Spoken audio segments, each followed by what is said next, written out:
ચેતુસ kitchen. આજે આપણે સૂકી ચોળીનું શાક બનાવવાના છીએ। તો આપણે રાત્રે અહીંયા સૂકી ચોળી પલાળી દીધી હતી અને આપણે જો મસ્ત એવી પલળી ગઈ છે। આપણે નખથી તોડીએ તો તૂટી જાય છે, અમથા તો તમે પ્રેસ કરો તો પણ બે ભાગ થઈ જાય છે। એવી સરસ આપણી ચોળી પલળી ગઈ છે। તો આપણે ઝીણી ચોળી લઈ લીધી છે અને આપણે જે પલાળેલું હતું એ પાણી કાઢી નાખ્યું છે, બીજું પાણી છે અને આ પાણી પણ આપણે કાઢી લઈશું।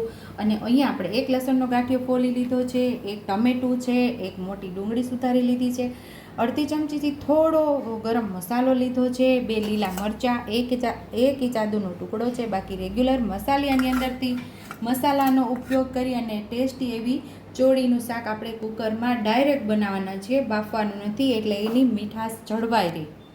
એની અંદર આપણે લસણ ઉમેરી દીધું છે અને હવે આપણે મરચાં પણ સાથે જ સુધારી લઈશું।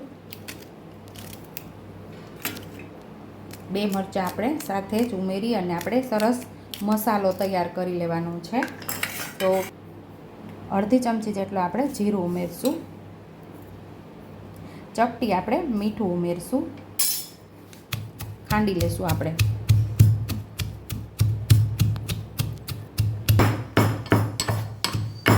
અહીંયા આપણો મસાલો આપણે તૈયાર કરી લીધો છે, આપણે દરદરું ખાંડી લેવાનું બધું। તો અહીંયા આપણે ગેસ ચાલુ કરીને કુકર રાખી દીધું છે, 1.5 ચમચા જેટલું તેલ ઉમેરશું। આપણું તેલ સરસ ગરમ થઈ ગયું છે, તો અડધી ચમચી જેટલી આપણે રાઈ ઉમેરશું। રાઈ સરસ તતડી જાય એટલે કે ફૂટી જાય એટલે 5 ચમચી જેટલી હિંગ ઉમેરશું। હવે આપણે ડુંગળી ઉમેરી દઈશું। ડુંગળીને આપણે પહેલાં સરસ સાતળી લેવાની છે।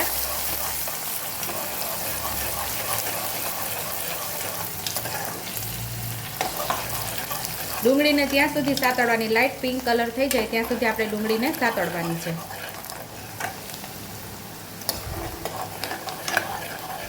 તો અહીં આપણી ડુંગળી સરસ સતળાઈ ગઈ છે। તો હવે આપણે લસણને મરચાંની જે પેસ્ટ તૈયાર કરેલી એ આપણે સાતળી લેવાની છે।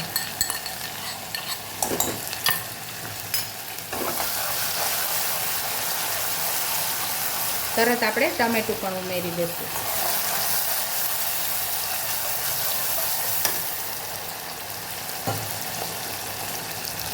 ગેસ આપણે ધીમો કરી દીધો છે। હવે અહીંયા બધા આપણે મસાલા કરીશું। 1 ચમચી જેટલું લાલ મરચું પાવડર, અડધી ચમચી જેટલી હળદર, 1 ચમચી જેટલું ધાણા જીરું પાવડર,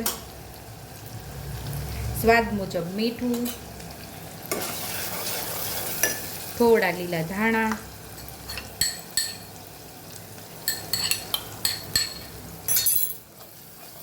મસાલાને સરસ આપણે મિક્સ કરી અને સાતળી લેવાનું છે। અને જે ખાંડણીની અંદર આપણે મસાલો ખાંડેલો એની અંદર 2 થી 3 ચમચી જેટલું પાણી ઉમેરી અને મસાલાને સરસ આપણે સાતળી લેવાનું છે।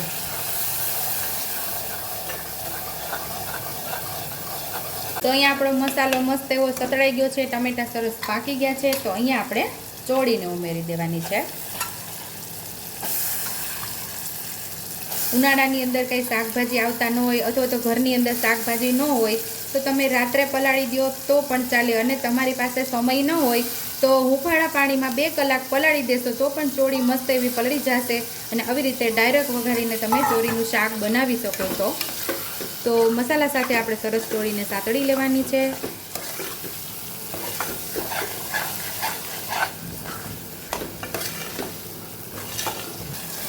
ચોળી એકદમ મસ્ત એવી સતળાઈ ગઈ છે, તેલ પણ સરસ છૂટું પડી ગયું છે।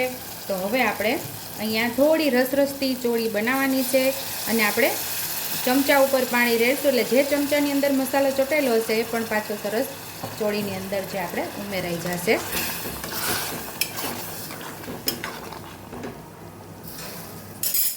તો અહીંયા આપણે 1 ગ્લાસ જેટલું પાણી ઉમેરી દીધું છે અને હવે આપણે આની અંદર 4 સીટી લઈ લેવાની છે।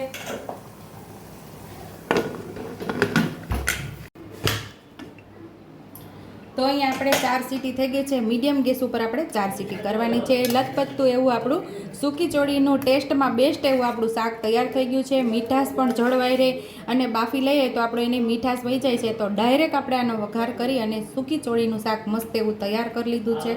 આપણે જોઈ લઈએ તો મસ્ત એવી આપણી ચોળી પાકી ગઈ છે અને સર્વિંગ બાઉલની અંદર આપણે ચોળીને સર્વ કરી લઈશું।